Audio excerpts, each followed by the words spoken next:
2 दिन बाद सोनिया की शादी थी, पर वो अपनी शादी को लेकर बहुत घबराई हुई थी। भाभी, मुझे तो बहुत घबराहट हो रही है। मैं शादी के बाद सब कुछ कैसे संभाल पाऊंगी? आपने तो यहाँ आकर सब कुछ मैनेज कर लिया। सोनिया, ऐसी कोई बात नहीं है। तुम भी अपने ससुराल में बहुत अच्छे से सब कुछ संभाल लोगी। मैं ये बात अच्छे से जानती हूँ, और फिर मैंने तो इसीलिए अच्छे से मैनेज कर लिया क्योंकि यहाँ पर तुम सब बहुत अच्छे हो, मुझे अच्छे से समझते हो।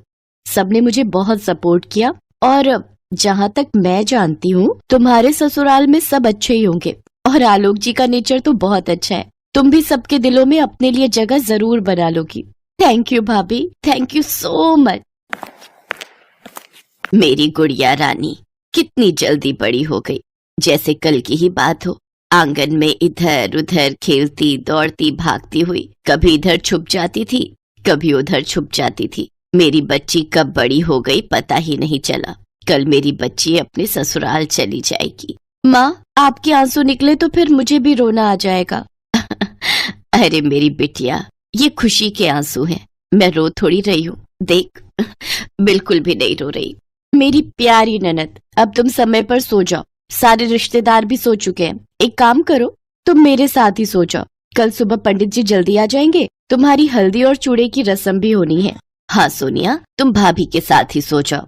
ठीक है माँ, मैं भाभी के पास सो जाती हूँ। और फिर अगले दिन सोनिया शादी करके धूमधाम से अपने ससुराल चली जाती है। सोनिया अपने ससुराल में सबके दिलों में जगह बनाने के लिए पूरी कोशिश करती है, पर सोनिया की सास और ननद दोनों ही उसे ज्यादा पसंद नहीं करती थी।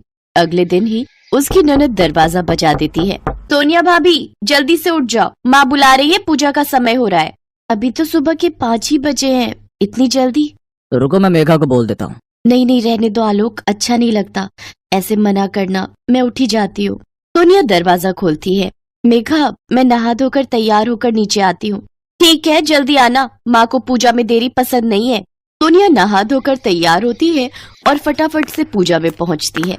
बहू, कल से 4 बजे उठा करो, 5 बजे मैं भोर की आरती करती हूँ। आज तुम्हारा पहला दिन था, इसलिए मैंने मेघा को उठा दिया था ताकि तुम्हें बोल दे। मैं तो सीढ़ियाँ चढ़ नहीं पाती हूँ। अब से तुम भी मेरे साथ पूजा किया करोगी। माँ, मैं सोने जाऊं? अब तो भाभी उठकर आ गई है। हाँ हाँ, तू जा सोने, मैंने तुझे नींद से उठा दिया। मेरी बच्ची, तुझे कॉलेज भी जाना होता है। जा, तू जाकर आराम से सो, फिर मैं तुझे 8 बजे उठा दूंगी। सोनिया अपनी सास के साथ पूजा करती है। नाश्ते में उसकी सास उसे समोसे बनाने के लिए कहती है। सोनिया बहुत अच्छा खाना बनाती थी। उसने अपनी माँ और भाभी से बहुत सारी डिशेस बनानी सीखी हुई थी। बहू, समोसे में मिर्ची बड़ी तेज कर दी, और थोड़े तले भी सही नहीं है, थोड़े कच्चे रह गए। थोड़ा धीमी आंच पर तलती तो और कुरकुरे बनते। खैर, अभी तो धीरे धीरे तुम इस घर के रहन सहन और खान पान को समझ ही जाओगी। मम्मी, मैं लेट हो रही हूँ, मैं कॉलेज जाती हूँ। ठीक है बेटा, टाइम से घर आ जाना। मम्मी, आप भूल गए हो, आज मेरी फ्रेंड का बर्थडे है, मुझे आने में लेट हो जाएगा। अच्छा अच्छा, मैं तो भूल ही गई। ठीक है, तो फिर फोन कर देना। मेघा कॉलेज चली जाती है। सोनिया रसोई में बर्तन रखकर कमरे में आ जाती है। सोनिया, मैं जानता हूँ समोसे बिल्कुल ठीक बने थे, तुम्हें किसी को भी कुछ प्रूफ करने की जरूरत नहीं है। माँ और मेघा धीरे धीरे तुम्हारे साथ एडजस्ट कर पाएंगी, मैं उनके नेचर को जानता हूँ। कोई बात नहीं आलोक, मैं भी तो फिर धीरे धीरे ही सबके नेचर को पहचानूंगी ना। पर मैं पूरी कोशिश करूंगी कि मैं धीरे धीरे सबको समझने लगूं और सब मुझे समझने लगे। पर सोनिया जितनी भी कोशिश कर रही थी, उस कोशिश का उसकी सास और ननद पर कोई असर नहीं हुआ। सोनिया की शादी को 1 महीना हो गया था। वो जब भी आलोक को घूमने के लिए कहती, तो उसकी सास कोई न कोई बहाना करके उनके हनीमून को टाल रही थी। सोनिया ने इस बात को भी दिल से नहीं लगाया। वो फिर भी सबकी इज्जत करती, सबकी देखभाल करती, सबका पूरा ख्याल रखती।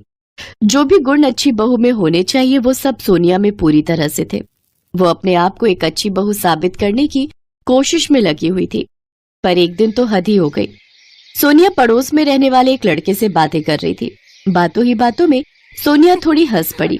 कॉलेज से आते हुए उसकी ननद मेघा ने उसे एक लड़के से बात करते हुए देख लिया और जाकर सीधा ये बात अपनी माँ को बता दी। माँ, लगता है भाभी में बिल्कुल भी तमीज नहीं है। पड़ोस में रहने वाला वो रघु है ना, उससे हंस हंस के बातें कर रही थी। तुम जानती हो ना रघु कैसे स्वभाव का है, पूरे मोहल्ले का बिगड़ा हुआ लड़का है। क्या? बहू रघु से बात कर रही थी? अभी इसकी खबर लेती हूँ। सोनिया अब तक अपनी ननद की सारी बात सुन चुकी थी। अब सोनिया की सहनशीलता भी जवाब दे रही थी। क्या बात है बहू, ये हमारे घर की बहू के अच्छे संस्कार वाली बात नहीं है। तुम किसी गैर मर्द के साथ हंस हंस के बातें कर रही हो। पता है मोहल्ले में कितनी बदनामी हो जाएगी। कुछ तो समझा करो, तुम इस घर की नई नवेली बहू हो। बस माँ जी, बहुत हुआ। आप दोनों मेरा बहुत अपमान कर चुके हो। अरे वो पड़ोस में रहने वाला रघु, मैंने उससे बात क्या कर ली, आप तो मेरे ऊपर लांछन लगा रहे हो। आपको पता भी है रघु कौन है? वो बचपन में मेरे स्कूल में पढ़ता था। वो मेरी सहेली का बॉयफ्रेंड है, मेरी बेस्ट फ्रेंड श्वेता का। वो तो हम बचपन की किसी बात पर हंस पड़े थे। खैर, मैं आप दोनों को सफाई क्यों दे रही हूँ, मुझे यहाँ रहना ही नहीं है। मैं अपनी मम्मी के घर जा रही हूँ। आलोक आए तो आप उसे बता देना। सोनिया गुस्से में अपना पर्स उठाती है और अपनी मम्मी के घर आ जाती है। उसकी सास और ननद घबरा गए थे, क्योंकि आलोक के आने के बाद वो क्या ही जवाब देते कि उन्होंने ऐसी क्या गलती की जिसकी वजह से सोनिया घर छोड़कर चली गई। उधर सोनिया भी रोते हुए अपनी माँ और भाभी को सारी बात बताती है। भाभी, मैंने उस घर में आपकी तरह जगह बनाने की बहुत कोशिश की, पर नहीं। माँ जी और मेघा, उन दोनों ने मेरा अपमान किया, मेरे चरित्र पर उंगली उठाई। क्या आपको लगता है कि मुझे उस घर में रहना चाहिए, वापस जाना चाहिए? सोनिया, रो मत मेरी प्यारी ननद। मैं आलोक जी से बात करूंगी। तुम्हारे भैया और मैं दोनों मिलकर उनसे बात करने जाएंगे। बहू बिल्कुल ठीक कह रही है। अरे हमने अपनी बेटी दी है तो ये थोड़ी है कि हमारा कोई सम्मान नहीं है। हमने अपनी बेटी को अच्छे संस्कार दिए हैं और वो मेरी बेटी पर इस तरह के लांछन लगा रही है। सोनिया, तुम्हें वहां जाने की कोई जरूरत नहीं है। अब पहले बात होगी तभी तुम वहां जाओगी। उधर आलोक भी अपनी माँ और बहन पर बहुत गुस्सा होता है। तुम्हें बता भी है मेघा, मैं जानता हूँ रघु को वो सोनिया के बचपन का दोस्त है, और खैर कुछ भी हो, वो मेरी पत्नी है। उस पर मैं अपने आप से भी ज्यादा विश्वास करता हूँ। मैं सोनिया को पिछले 3 साल से जानता हूँ। उसके जैसी बहू शायद ही आपको मिलती। अब आप दोनों को उससे माफी मांगनी होगी। सोनिया मेरी पत्नी है, उसका सम्मान करो माँ। वो इस घर की बहू है। मेघा, वो तुम्हारी भाभी है। तुम उसे इज्जत नहीं दोगी तो और कौन देगा? अगर तुम्हारे साथ शादी के बाद ऐसा ससुराल में सुलूक हो तो क्या तुम अपने ससुराल में एक दिन भी रह पाओगी? नहीं ना। तो सोचो सोनिया के दिल पर क्या बीतती होगी। वो बेचारी तो चुपचाप तुम सबसे थोड़ा प्यार पाने के लिए तरस रही है, पर तुम दोनों उससे बिल्कुल भी ठीक से बात नहीं करती हो। तू ठीक कह रहा है बेटा, हमसे बहुत बड़ी गलती हो गई। सॉरी भैया। माँ, हम दोनों को भाभी से माफी मांगनी चाहिए। चलो हम भाभी को लेकर आते हैं, हम उनसे माफी मांगेंगे। सोनिया की सास और ननद उसे लेने के लिए आती है और उससे माफी मांगती है। सबके कहने पर सोनिया उन्हें माफ कर देती है और खुशी खुशी इज्जत के साथ अपने ससुराल के लिए विदा होती है।